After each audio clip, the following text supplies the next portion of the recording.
Think gadget reviews, news, and all about it.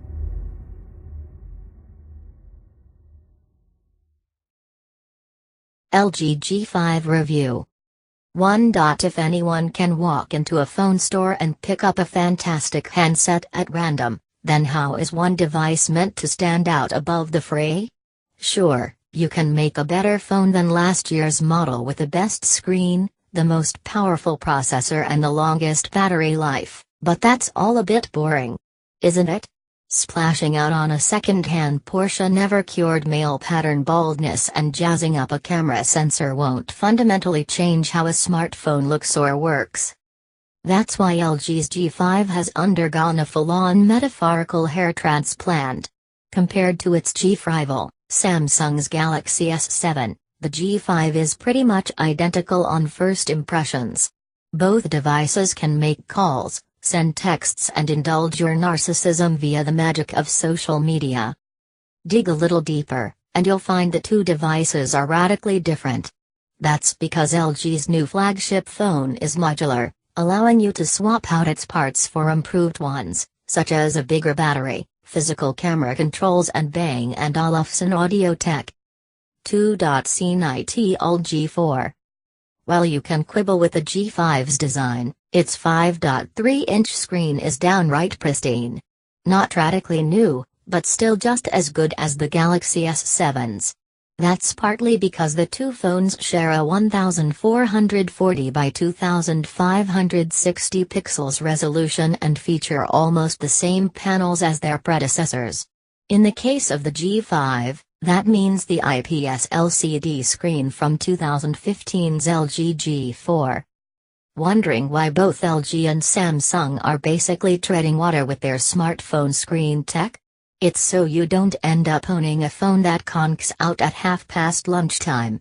Bumping up the G5's screen to a 4K resolution would prove a huge drain on battery life for the sake of being able to stream a handful of Netflix shows in ultra-high definition.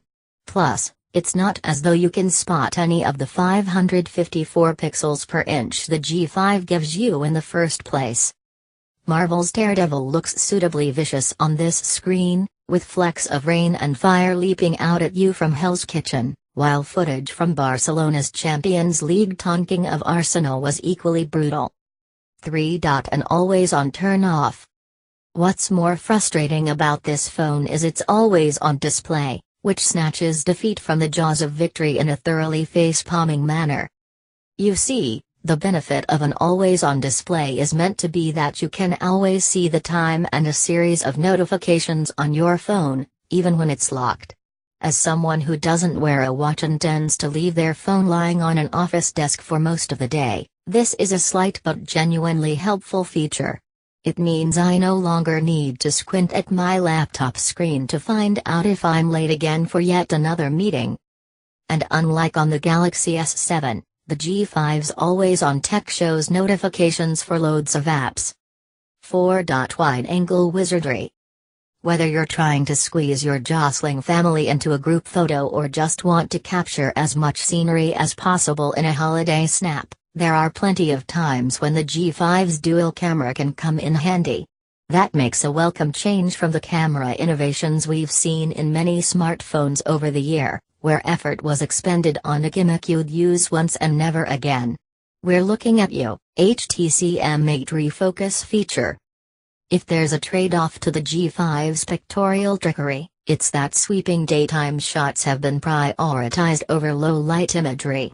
At night, especially when there are lots of bright street lights and signage about, photos tend to take on a washed-out hue, while there's noticeably more graininess in shots than those taken on the Galaxy S7 in similar conditions. 5. Speed demon. There's no doubting this LG's processing prowess either. Powered by the latest Snapdragon 820 chip and 4 GB of RAM, it trips through most tasks with the same efficiency that saw Oliver Cromwell overthrow the English aristocracy. You can expect to see this same configuration in many a flagship smartphone this year, and with good reason. It's very, very fast. Zipping across the likes of Chrome, WhatsApp and Twitter won't cause the LG G5 to break a sweat. It's been built to scythe through such multitasking demands like a pitchfork through the night sky.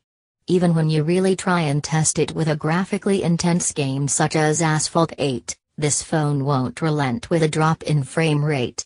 Crucially, given the Snapdragon 810's notorious overheating issues, I didn't feel the G5 get at all toasty when given a thorough workout. 6. Android as standard. Still, with all that power to hand, the last thing you want from the LG G5 is for its UX 5.0 user interface to prove a drag. Slapped on top of the superb Android 6.0 Marshmallow, it's slick and customizable enough in most cases, but we did experience a few clanging moments when it frustrated us. Most prominently, UX 5.0 doesn't feature an app drawer as standard. Anyone who takes a Fagin-esque approach to the Google Play Store, nabbing anything that looks half-decent, will appreciate why this is a big deal. It means your horde of tiny icons are scattered across a litany of home screens, rather than being available through one big, scrollable list. You can restore the app drawer by default if you select the Easy Home Screen layout in Settings, but the more advanced home setup ignores it. So that's no good. 7. Storage king. Better still, UX 5.0 doesn't take up much of the G5's 32GB of internal storage. Even with my multitude of apps installed on it, I still had 18.5GB remaining after setting up the phone. That's 2.5GB more storage than you'll get from an entry-level 16GB iPhone 6s and a couple more GB than I got from the Galaxy S7. Impressive stuff, especially considering you can add an extra 2TB to this handset via microSD support. Filling up your phone with such a huge quantity of apps, photos and, totally not torrented, video will mean it resembles less of a prize fighter and more of a washed-up Rocky Balboa, but it's good to have the option. 8. All-day battery life. Battery life is one area where it does fall behind the astounding pace set by Samsung's Galaxy S7, if only by a smidgen. With a 2800 mAh capacity, the G5 actually has less charge to hand than last year's 3000 mAh G4, and it lags behind the Galaxy S7 by the same amount.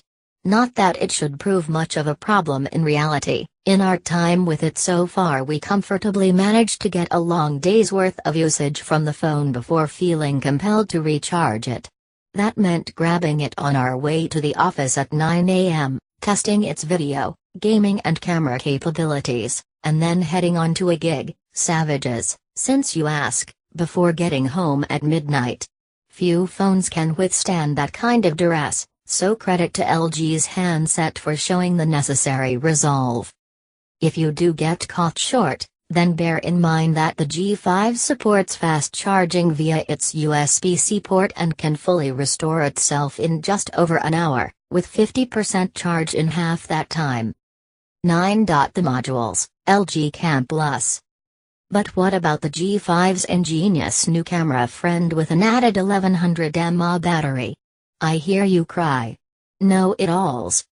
Well, we've now tried it, and we've given the sound-improving Hi-Fi Plus module a thorough testing too. And the results are mixed. Let's start with the Cam Plus, because it's by far the most mainstream of the two. It certainly promises a lot. If you asked people what are the two most important factors in choosing a new phone, many would reply camera and battery life. The Cam Plus promises to improve both, giving it an extra 1200 mAh of battery, plus a proper grip and dedicated controls for the camera. 10. The modules, LG Hi-Fi Plus with B&O Play. This is very much a one-trick pony, existing solely to improve the sound of your G5 by giving it a top spec, for a phone, DAC, that's digital to analog converter, for the non-hi-fi buffs among you. And for the most part, it works very well. It's certainly easy to use, you just remove the G5's bottom and clip the Hi-Fi Plus on its place. You'll see a new option appear in Settings, allowing you to control the left-right balance, but otherwise there's nothing for you to do, except sit back and put some tunes on. Do so and you'll be treated to a major audio upgrade, cleaner, more detailed, more spacious.